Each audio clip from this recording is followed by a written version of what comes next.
takes forever. The cattle that we have at the moment, it took at least 1,000 years to have them producing that much milk that they can do now. At least 1,000 years. And now we can do that within 1 generation. So it speeds up the evolution enormously. And that is a worry because it speeds up, we cannot think about it, what we are doing. So that's a problem in itself.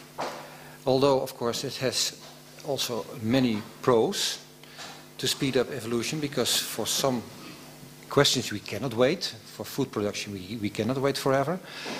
But for evaluating what the real consequences are for nature, it might take a little bit more time than just 1 generation. And we don't get the time for that.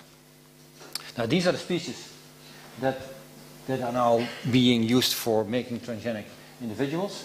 In the middle, that's Herman, the bull. And for cattle, at the moment there are no ES cells available. Just to illustrate how we made Herman the bull, short story. In '88 we had the idea to make, that company had the idea to make a transgenic cattle. And how do you have to start somewhere, you have to start with an embryo. How to get so many embryos that you can inject. And the approach that we took was, we asked all the slaughterhouses in the neighborhood of Leiden, where GenFarm was based. And there was Rotterdam, Leiden, Haarlem, Woerden for that matter. And we got all the ovaries from cattle that was slaughtered at a particular day in a bucket. We transported to our laboratory, and we aspirated all the follicles visible on an ovary.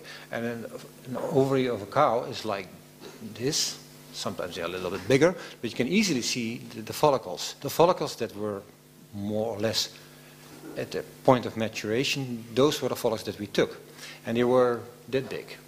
So we were sitting with a crew of 5-6 people, getting 1,000 ovaries each day in a week, and we were just aspirating these oocytes. And these oocytes, they were not mature yet. And it's funny to talk to these guys at the slaughter line, because they, what ovary? What is an ovary? Eierstok? Didn't know what we were looking for. And when you open up a cow which is hanging on these hooks with down, and they open up the